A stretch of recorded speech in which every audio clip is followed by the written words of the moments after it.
Sahabat Shalom, Bapak Yahweh memberkati kita semua. Di malam hari ini Bapak Ibu, kita akan merenungkan firman Bapak Yahweh yang saya beri topik, Tuhan tolonglah aku. Ya, Tuhan tolonglah aku.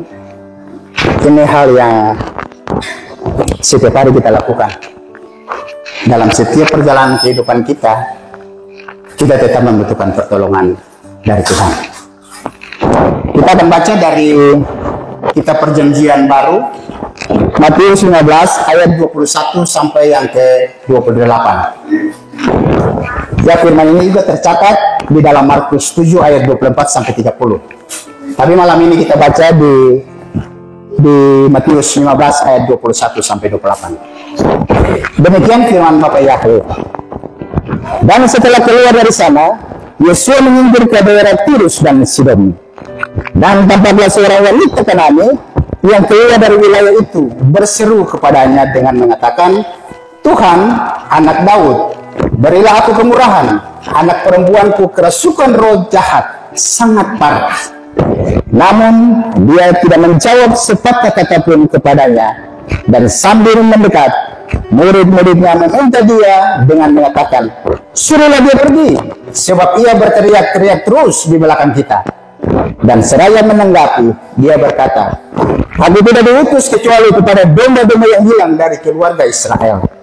Namun sambil mendekat, ia bersujud kepadanya, seraya mengatakan, Tuhan, tolonglah aku. Akan tetapi seraya menanggapi, dia berkata, tidaklah baik mengambil roti anak-anak dan melemparkannya kepada anjing. Namun dia berkata, benar Tuhan, karena anjing itu pun makan dari remah-remah yang jatuh dari meja tuannya. Pada waktu itu sambil menanggapi, Yosua berkata kepadanya, hai wanita, besar imanmu, terjadilah kepadamu sebagaimana yang engkau ingini. Dan sejak saat itu anak perempuannya itu disembuhkan. Amin Bapak Ibu. Ya, wanita ini Bapak Ibu, saudara semua, dia bukan dari kalangan Israel. Ya, kalau adatnya orang Israel, yang di luar orang Israel atau Yahudi itu anjing, atau goyim. Nah, wanita Kanani ini wanita Kanaan, ya. Kalau di LT kan dia bilang Kanani, tapi kalau di Lai dia bilang wanita Kanaan. Wanita Kanaan ini asalnya dari Yunani, orang Yunani. Jadi memang betul-betul dia bukan orang Israel. Makanya kenapa murid-murid menyuruh Yosua untuk mengusir dia. Ya karena dia menganggap orang yang di luar Yahudi itu goyim, ya. Nah, apa yang nanti kita petik dari pelajaran seorang wanita Kanani ini, ya? Karena seorang wanita Kanani ini ada pengujian imannya, ada tahapan-tahapannya Bapak Ibu, ya. Tidak semudah yang kita pikirkan, tidak semudah yang kita bayangkan, lalu kemudian kita mengamani sesuatu terjadi begitu saja Bapak Ibu, ya. Ada proses tahapannya yang harus kita lalui, ya. Nah, di hari ini kita akan belajar, ya, mengenai 3 ujian iman dalam kehidupan kita, ya. Yang pertama ujian keteguhan hati dan kesulitan. Yang kedua ujian penolakan atau kegagalan. Dan yang ketiga ujian merendahkan diri. Jadi ada 3 tahapan dalam keimanan kita, ya, untuk mendapatkan mujizat dari Bapak Yahweh. Jadi tidak segampang yang kita pikirkan, ya.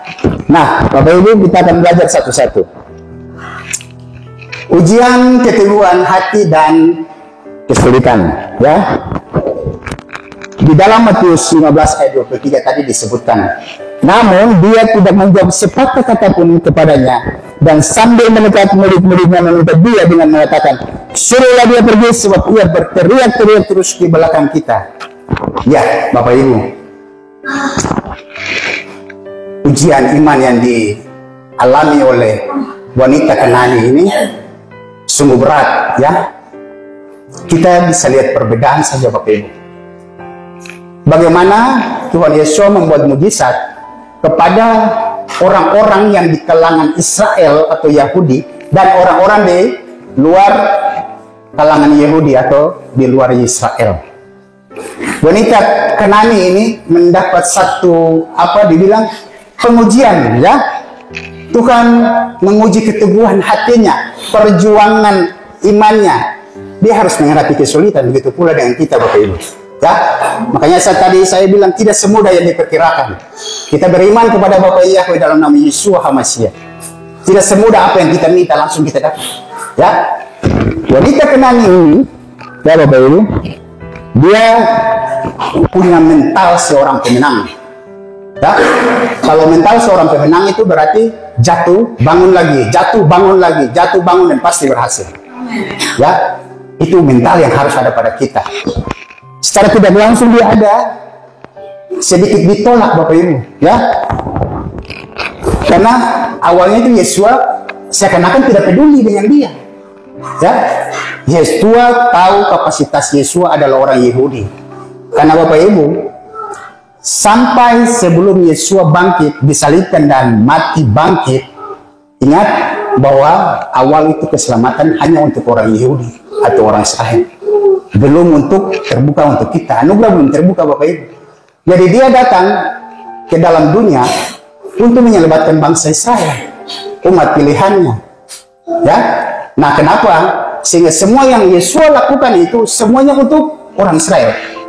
Ya, kalau wanita pendarahan, Bapak Ibu, ya, wanita pendarahan, dia hanya beriman bahwa dia memegang puncai jubah baju atau shit ya, shit ini dari Tuhan Yesua dan pendarahan selama 12 tahun sembuh. Tanpa dia harus berinteraksi dengan Yesua, dia hanya pegang shit. Ya, kenapa? Dia orang Israel. Dia orang Israel. Sementara wanita Kenani ini, dia bukan orang Israel. Makanya kenapa ada pengujian iman lebih pada dia. Ya begitu pula dengan kita, Bapak Ibu. Ya, dulu kita bukan bagian dari Israel rohani. Sekarang kita baru diizinkan masuk. Sehingga memakan gizi yang sama, memakan nutrisi yang sama. Ya, kita tumbuh dalam satu pohon zaitun dengan bangsa Israel. Ya, kalau tidak demikian, kita tidak diakui sebagai umat-umat pilihannya. Ya, karena kita dianggap bangsa goyim, anjing lah, bahasa kasarnya seperti itu. Nah, Bapak Ibu, saya ada satu cerita, ya, mengenai begitu besar keimanan seseorang, dan itu terjadi di dunia nyata. Ya, terjadi di dunia nyata di salah satu daerah di desa Luwuk di Kabupaten Banggai, itu di Provinsi Sulawesi Tengah. Ya, nah, jadi suatu ketika ada seorang nenek ini, dia baru saja melihat cucunya dilahirkan, ya. Nah, dia mendapatkan seorang cucu. Ya, oma kalau dapat cucu itu, wah, luar biasa sukacitanya, ya Bapak Ibu. Siapapun, ketika oma-oma, opa-opa dia mendapatkan cucu itu, sukacita luar biasa. Di saat sukacita semua lagi bergembira, Bapak Ibu, anak ini tiba-tiba keras mati. Sukacita tadi kemudian berubah menjadi duka cita dan air mata, Bapak Ibu. Bagaimana perasaan Bapak Ibu ketika itu? Kira-kira menyalahkan Bapak Yahweh atau tidak? Ya, tergantung masing-masing orang. Ya. Nah, ini kisah nyata yang sampai sekarang. Lalu kemudian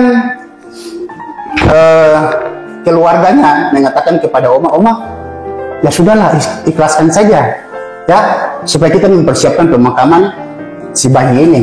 Tapi oma bilang gini, kasih waktu 1 jam lagi, ya. Oke, dokter dan keluarga semua di dalam rumah sakit itu tunggu 1 jam. 1 jam berlalu gini, tidak ada pergerakan apa-apa dari bayi ini. Semua sudah mulai merasa khawatir. Oma ini kembali bilang, tunggu 1 jam lagi. Mereka tunggu 1 jam, jadi 2 jam, Tidak ada pergerakan apa-apa juga. Akhirnya semua merasa bahwa ya sudah, kita lapor dokter, dokter mempersiapkan segala sesuatunya, kita mempersiapkan pemakamannya. Hari ini juga kita makamkan bayi. Oma ini punya iman luar biasa Bapak Ibu, dia tidak menyerah. Ketika keluarganya mengatakan hal itu, dia kemudian menggendong cucunya. Ya, dia kemudian menggendong cucunya, lalu dia bernyanyi, kuasamu terlebih besar, Tuhanku terlebih besar, sambil menggendong cucunya. Dia menyanyi satu bait itu. Jadi bukan karena dia suka lagunya, bukan Bapak, tapi dia tahu dia punya Tuhan itu berkuasa. Ya, belum habis lagu ini dia nyanyikan. Ya, anak yang tadi sudah biru sudah mulai menghitam karena kan sudah berapa jam itu anak bayi. Tiba-tiba dia bergerak, dia menangis dan dia hidup lagi. Ya, dan sampai sekarang anak itu masih hidup di Louvre. Ya, jadi itu kisah nyata Bapak Ibu. Ya, jadi betapa besarnya iman Oma ini ya, dan kita diuji seperti itu Bapak Ibu. Berapa besar iman kita yang kita minta pertolongan kepada Tuhan kita, ya? Tuhan kita memberikan mujizat kepada perempuan Kanani, Tuhan kita memberikan mujizat kepada perempuan yang pendarahan 12 tahun, ya. Tuhan kita membangkitkan Lazarus dari ketika dia sudah meninggal. Tuhan kita menyembuhkan orang buta, menyembuhkan orang lumpuh, menyembuhkan orang kusta. Tuhan yang sama yang kita sembah saat ini, dia bisa melakukan mujizat, ya. Sehingga apapun kendala kita dalam kehidupan, jangan pernah mundur Bapak Ibu. Iman kita tetap sama, karena Tuhan yang 2000 tahun yang lalu sama dengan Tuhan yang sekarang yang kita sembah, tidak ada bedanya, ya. Itulah keteguhan iman dari wanita Kanani yang pertama. Jadi dia diuji ujian keteguhan hati dan kesulitan yang harus dihadapi. Yang kedua, ujian penolakan atau kegagalan, ya. Nah, ujian penolakan atau kegagalan ini Bapak Ibu, itu butuh pengorbanan tenaga, ya. Tuhan menguji kesungguhan hati kita, ya. Jadi ujian tidak cuma asal-asalan. Kita mengikuti tes juga butuh tenaga, butuh otak, pikiran untuk bisa menyelesaikan satu soal, 2 soal, 3 soal. Itu butuh tenaga. Apalagi soal iman, kita juga butuh tenaga, butuh keteguhan hati Bapak Ibu, ya. Karena di dalam Matius 15 ayat 24 dan 26 dikatakan, ya. Dan seraya menanggapi dia berkata, aku tidak diutus kecuali kepada domba-domba yang hilang dari keluarga Israel. Itu yang pertama. Jadi pertama dia menolak wanita Kanani itu. Ya, ada penolakan di situ Bapak Ibu. Yang kedua, dia katakan, Yesus katakan, akan tetapi seraya menanggapi dia berkata, tidaklah baik mengambil roti anak-anak dan melemparkannya kepada anjing. Ya, itu yang kedua. Dia tidak ingin memberikan dia punya hak itu kepada orang di luar Israel. Jadi ada penolakan Bapak Ibu. Ya, terjadi penolakan. Ketika saat itu bagaimana hatinya wanita Kanani itu? Apa dia menyerah atau tidak? Ya, sungguh dia tidak menyerah. Dia akan terus berusaha walaupun secara tidak langsung Yesua menolak dia. Tapi sebenarnya bukan menolak, mau menguji keteguhan hatinya. Ya, perlombaan, sebuah perlombaan itu butuh ujian, butuh tenaga, butuh strategi, ya, butuh kecerdikan supaya kita bisa menang melawan kita punya perjuangan. Kita tidak bisa duduk-duduk saja, kita tidak bisa langsung duduk seperti Abu Nawas lalu kemudian berpikir, oh ini kita mau menciptakan bulan, bintang, matahari lalu kemudian tiba-tiba jadi. Tidak bisa. Kita harus berusaha memperjuangkan keimanan kita untuk berhasil mencapai apa yang kita inginkan, dan itu hanya berasal dari Tuhan kita Yesus Hamasia. Ya, kita dapat perbandingan di Yeremia 33 ayat 3. Ya Bapak Ibu, coba kita baca. Berserulah kepadaku, maka aku akan menjawab engkau dan akan memberitahukan kepadamu hal-hal yang besar dan yang tidak terpahami, yakni hal-hal yang tidak kau ketahui. Tuhan suruh berseru kepada Bapak Yahweh. Ya, Tuhan paksa kita untuk terus berteriak untuk Bapak Yahweh. Kita tidak bisa tinggal diam, Bapak Ibu. Ketika kita terpuruk dalam masalah, ketika kita terpuruk dalam persoalan apapun macam itu, kita tidak bisa diam. Serukan namanya, teriak Tuhan kita, dia pasti mendengar. Ya, seorang anak ketika dia meraju untuk orang tuanya, lama-lama orang tuanya hatinya luluh. Pasti hatinya luluh, ya. Asalkan anak itu betul-betul dia taat ikut perintah orang tua. Ya, begitu pula kita. Kalau kita taat kepada Tuhan kita, ya, sekali kita minta mungkin belum dijawab, 2 kali kita minta belum dijawab, 3 kali pastikan Tuhan pasti jawab. Ya, serukan. Tuhan bilang, berserulah kepadaku, maka aku akan menjawab engkau. Itu jaminan, Bapak Ibu. Ya, Tuhan kita bukan Tuhan yang biasa-biasa. Tuhan kita Tuhan yang luar biasa.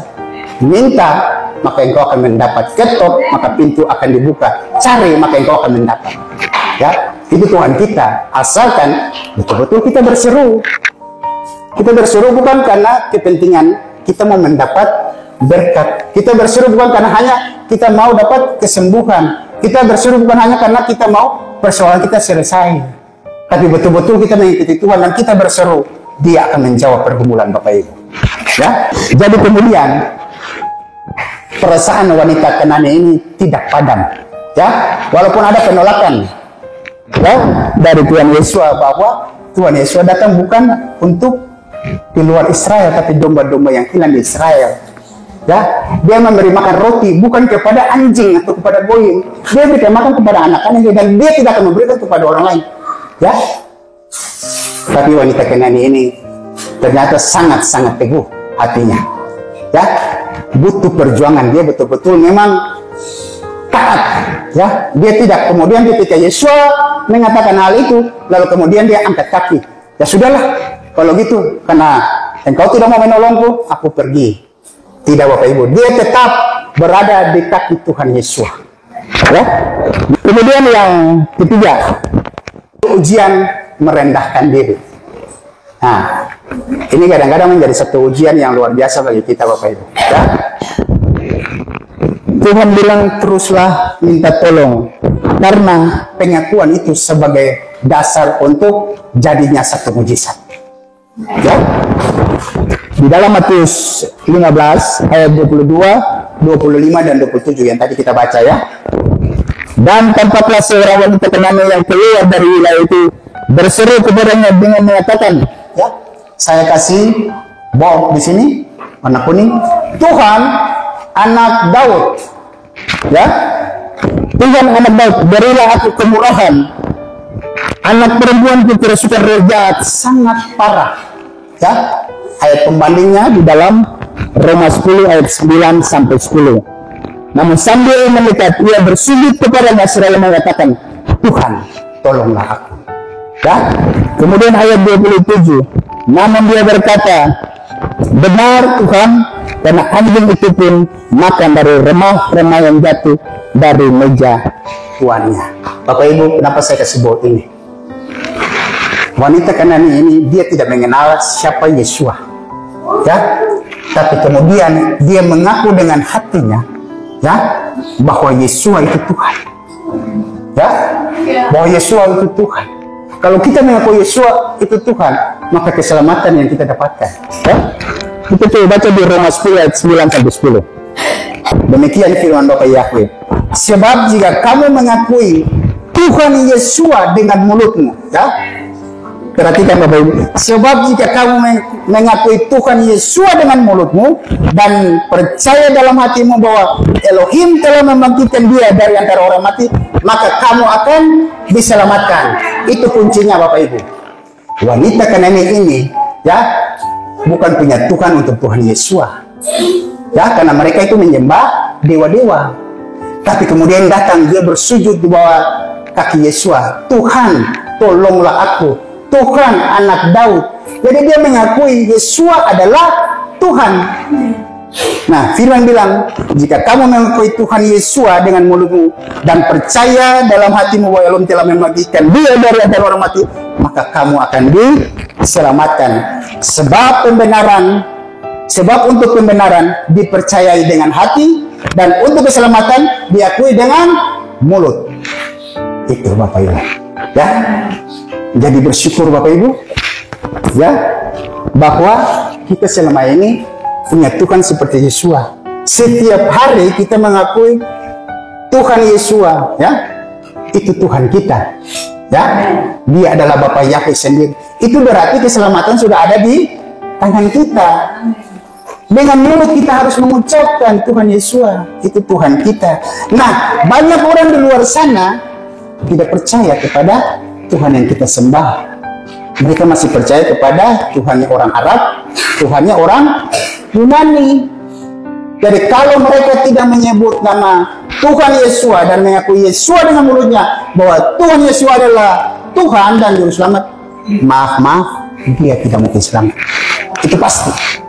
Ya, karena Tuhan bilang banyak yang terpanggil, sedikit yang terpilih. Ya, banyak orang sudah tahu tapi tidak mau panggil nama Yesus. Banyak orang sudah tahu tapi tidak mau mengakui nama Bapa Yahweh. Padahal sudah terang-terangan di logo salah satu organisasi kekristenan. Ya, itu sangat disesalkan Bapak Ibu.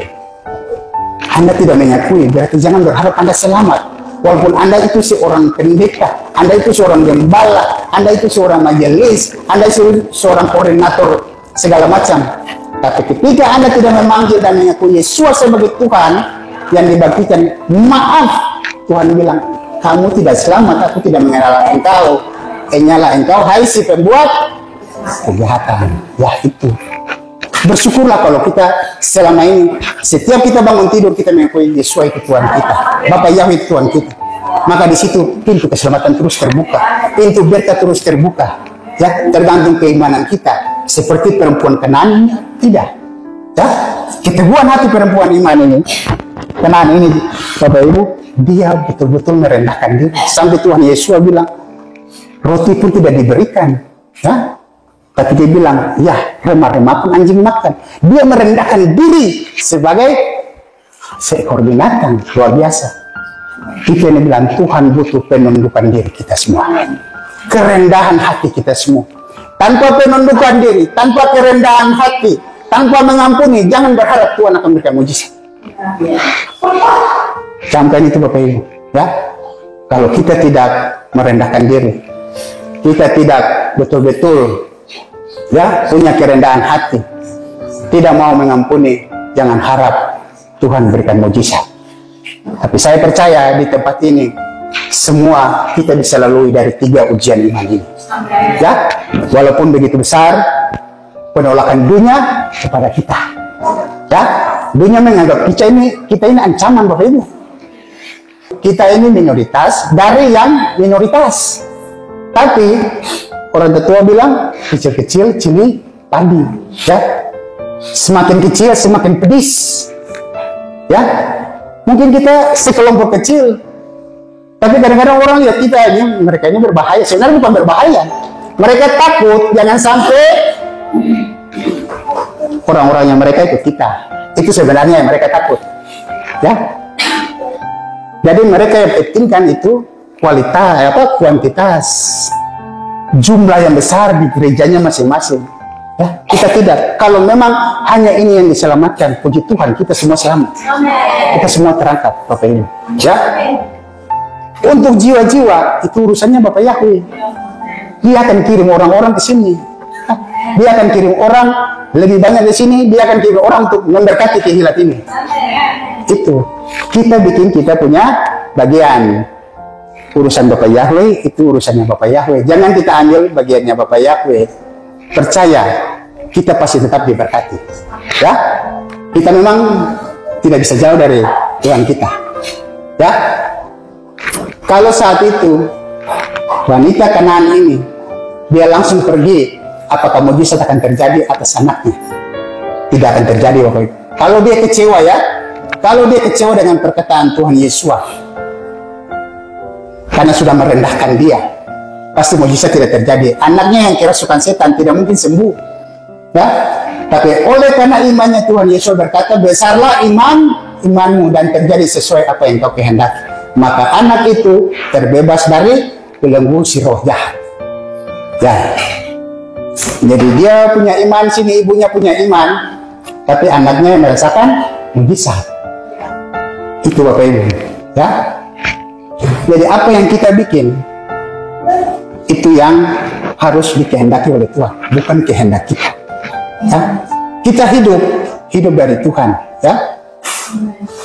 Bapak Ibu, tumbuh-tumbuhan ketika Tuhan berfirman, Tuhan itu berfirman kepada tanah untuk menumbuhkan tunas-tunas dan tumbuh-tumbuhan dan bertumbuh. Ketika dia menciptakan tumbuh-tumbuhan, dia berfirman kepada tanah, maka muncullah tunas-tunas baru, muncullah tumbuhan. Tapi kalau tumbuhan itu ya dicabut dari tanah, mati enggak? Mati. Ketika dicabut dan kemudian ditaruh di atas meja gitu tanpa ada media tanam, dia mati. Ya, dia mati.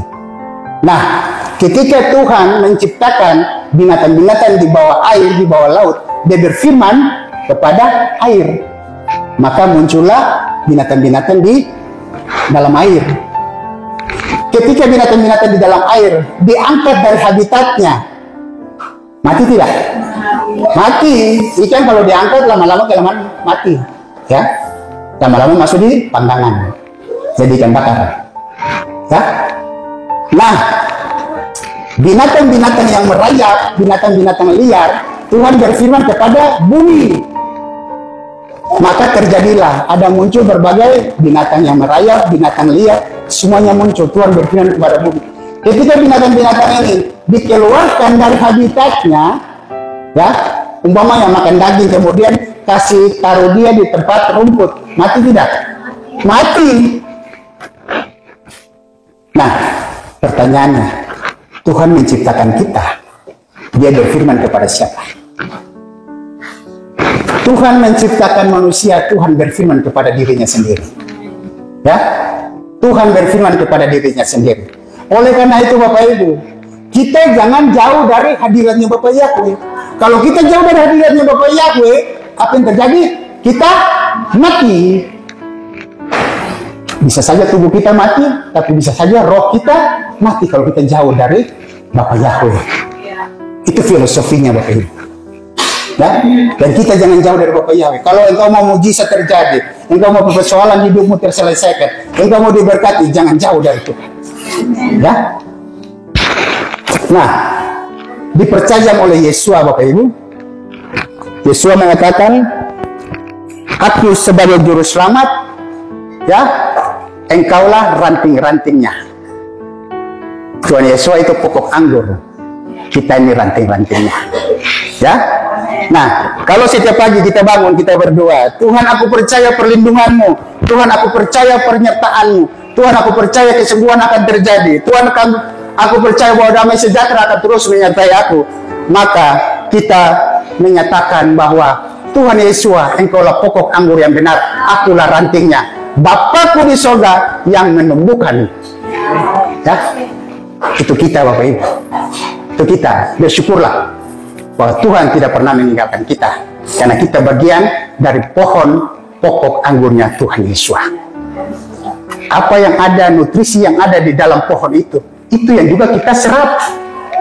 Ya, tidak mungkin pohon cempedak lalu kemudian dia serap nutrisinya pohon mangga, tidak bisa. Ya pohon cempedak pasti dia nutrisinya di pohon cempedak gitu. Jadi ketika zaitun kita ini zaitun liar dulunya, ya, sebelum mengenal nama Bapak Yahweh, sebelum dibaptis pembaruan, ya, kita ini zaitun liar. Tapi kemudian ketika kita sudah mengenal nama Bapak Yahweh, mengakui Dia sebagai juru selamat kita, mengakui Tuhan Yesus sebagai Tuhan kita, maka kita kemudian ditekankan, yang tadi saya bilang, maka nutrisinya, gizinya satu pohon. Ya, maka disitulah kita hidup. Jangan sampai kita keluar dari pohon itu. Ya? Sebuah pohon dia bisa rimbun. Ya, dia punya ranting-ranting banyak, dahan-dahan banyak. Ketika potong dia punya ranting dan dahan, taruh di tempat itu, ranting dan dahan mati kan? Mati tidak? Mati. Makanya kita tidak boleh jauh dari pohon kita. Pohon kita apa? Pokok anggur yang benar, Tuhan Yesus HaMashiach. Ya, kita hidup di dalam Tuhan, Tuhan hidup di dalam kita, dan kita hidup dalam keselamatan kekal dan abadi. Ya. Nah, ada satu catatan dari peristiwa yang terjadi untuk perempuan Kanani. Wanita Kanani ini merespon dengan benar, Bapak Ibu. Ya, jadi setiap perkataan balik kepada dia, dia merespon dengan benar, sehingga akhirnya doanya dijawab.